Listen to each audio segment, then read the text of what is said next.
السلام عليكم ورحمة الله وبركاته. إن الحمد لله وحده والصلاة والسلام على من لا نبي بعد أما بعد أعوذ بالله من الشيطان الرجيم بسم الله الرحمن الرحيم واتقوا الله الذي تساءلون به والأرحام إن الله كان عليكم رقيبا. فقال النبي صلى الله عليه وسلم لا يدخل الجنة قاتل. মাননীয় আজকের সভার সভাপতি মহাশয় ও বিচারক মণ্ডলী এবং আমার সামনে বসে থাকা আপনাদের মাদ্রাসার ছাত্রছাত্রীগণ, আজকের এই প্রতিযোগিতায় যে বিষয় নিয়ে আলোচনা করতে চলেছি তা হলো ইসলামের আত্মীয়তার বিধান। আজকের আমরা আলোচ্য বিষয় ইসলামের আত্মীয়তার বিধান। শ্রদ্ধেয় শ্রোতামণ্ডলী, আমাদের সর্বপ্রথম জানতে হবে আত্মীয় কাকে বলা হয় এবং কারা।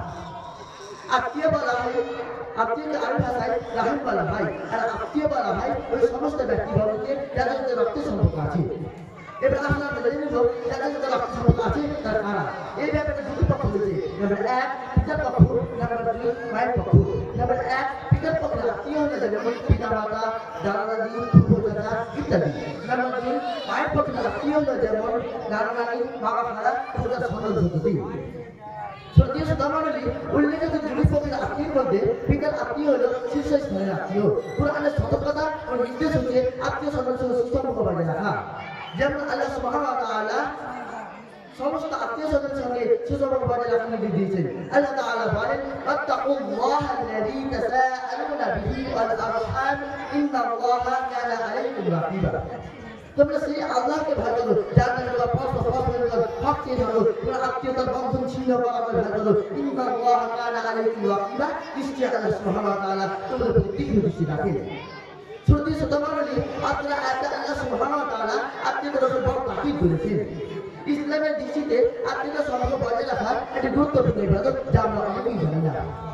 যেমন নামাজ রোজা হলো ফরজ ইবাদত, ইচ্ছা ত্যাগ করা কবিরা গুনাহ, অনুরূপ আত্মীয়তার সম্পর্ক আত্মীয়তা ছিন্ন করা, আত্মীয়তার সম্পর্ক ফরজ ছিন্ন করা কবিরা গুনাহ। মুহাম্মদ সাল্লাল্লাহু আলাইহি ওয়াসাল্লাম বলেছেন, মান কানা ইউমিনু বিল্লাহি ওয়াল ইয়াউমিল আখির ফালিয়াসিল রাহিমাহু। যে ব্যক্তি আল্লাহ ও কিয়ামত দিনের প্রতিজ্ঞা রাখে, যে ব্যক্তি আল্লাহ ও কিয়ামত দিনের প্রতিজ্ঞা রাখে, সে যেন তার রক্ত সম্পর্ক বজায় রাখে। শ্রদ্ধেয় শ্রোতামণ্ডলী, আসুন আমরা আলোচনা করি আত্মীয়তা ছিলের ব্যাপারে মুহাম্মদ সাল্লাল্লাহু আলাইহি ওয়াসাল্লাম কি হুঁশিয়ারি দিয়েছেন। আত্মীয়তা ছিলের ব্যাপারে মুহাম্মদ সাল্লাল্লাহু আলাইহি ওয়াসাল্লাম কঠোর হুঁশিয়ারি দিয়েছেন। মুহাম্মদ সাল্লাল্লাহু আলাইহি ওয়াসাল্লাম বলেছেন, লা ইয়াদখুলুল জান্নাতা কাতিউন। আত্মীয়তা বন্ধন ছিন্নকারী জান্নাতে প্রবেশ করবে না। অতএব একজন মুমিনের কর্তব্য হচ্ছে আত্মীয়তা সম্পর্ক বজায় রাখা। শুধু তাই নয়, আল্লাহ সুবহানাহু ওয়া তাআলা আত্মীয়তার বন্ধন ছিন্নকারীদেরকে নিন্দা করেন। দলিল আল্লাহ সুবহানাহু ওয়া তাআলা সূরা আল-আরাফের 25 নম্বর আয়াতে বলেন, মা আমারাল্লাহু বিহি আন ইউসালা ওয়া ইফসিদা ফিল আরদি উলাইকা লাহুম লা'নাতু আলাইহিস সালাম। যে সম্পর্ক অক্ষুণ্ণ রাখতে আল্লাহ সুবহানাহু ওয়া তাআলা আদেশ করেছেন, যে সম্পর্ক অক্ষুণ্ণ রাখতে আল্লাহ সুবহানাহু ওয়া তাআলা আদেশ করেছেন, তার চিহ্ন করে পৃথিবীতে অশান্তি সৃষ্টি করে বেড়ায়, তাদের জন্য রয়েছে লানত অভিশাপ সংবাদ, তারা জন্য রয়েছে বন্ধ আবাস। সম্মানের উপস্থিতি, যারা আত্মীয় সদস্য সুসম্পর্ক রাখবে আল্লাহ তাআলা তাদের তাদের সঙ্গে সুসম্পর্ক রাখবে। এই ব্যাপারে হাদিসে কুদসিতে বলা হয়েছে, মুহাম্মদ সাল্লাল্লাহু আলাইহি ওয়াসাল্লাম বলেন, আল্লাহ সুবহানাহু ওয়া তাআলা আত্মীয়তার বন্ধনকে বলেছেন।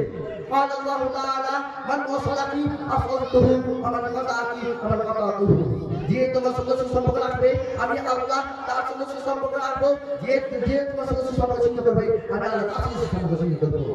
সম্মানিত উপস্থিতি, উল্লেখিত হাদিসের আলোকে বলা যেতে পারে যে বর্তমানে আমাদের সাথে আল্লাহ সম্পর্ক এই বলে চলে। কারণ পিতা মাতার সাথে আমাদের সম্পর্ক, ভাইদের মধ্যে বিদ্যুৎ শত্রুতা, দাদা ও চাচাদের মধ্যে চলছে রেসারেসি, মন অপরিণত বোঝা হয়ে দাঁড়িয়েছে। এক অপরের সাথে নেই ভালোবাসা, নেই অন্তরঙ্গ।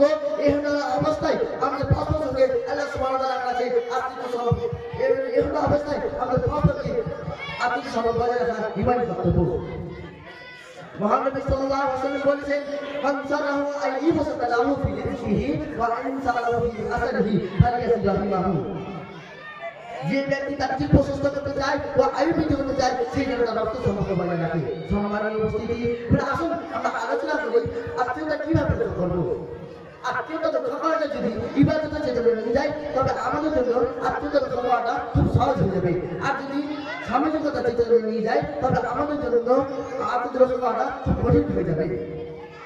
হযরত আবু হুরায়রা রাদিয়াল্লাহু আনহু থেকে বর্ণিত তিনি বলেন, এক ব্যক্তি বলল, হে আল্লাহর রাসূল সাল্লাল্লাহু আলাইহি ওয়াসাল্লাম, আমার আত্মীয় স্বজন আছে, আমি তাদের সঙ্গে সুসম্পর্ক রাখি, তারা আমার সঙ্গে আত্মীয় সম্পর্ক ছিন্ন করে, আমি তাদের উপকার করি, তারা আমার অপকার করে, আমি তাদের সঙ্গে সহনশীলতা ব্যবহার করি, তারা আমার সঙ্গে মূর্খতা আচরণ করে। তখন নবী সাল্লাল্লাহু আলাইহি ওয়াসাল্লাম বললেন, তুমি যা বললে যে প্রকৃত অবস্থা আর নাই তার উপর যেমন ছাই করছো, সর্বদা তোমার সঙ্গে আল্লাহর তরফ থেকে তাদের বিপক্ষে একটা সাহায্যের ফেরত থাকবে যতক্ষণ তুমি এই অবস্থায় বহাল থাকবে।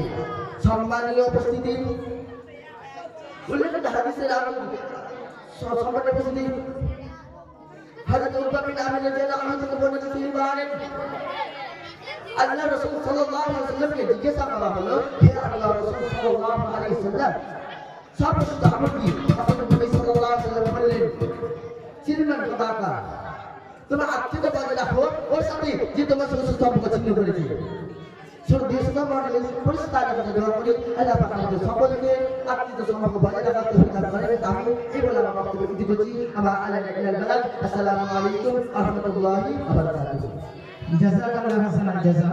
আলহামদুলিল্লাহ, আমরা শেষ করলাম বাংলা বক্তব্য ইসলামে আত্মীয়তার বিধান। এবারে আমাদের মাগরিবের নামাজের বিরতি, মাগরিবের নামাজের প্রস্তুতি নিন, যাদের ওজু নাই ওজু করুন। একই কথা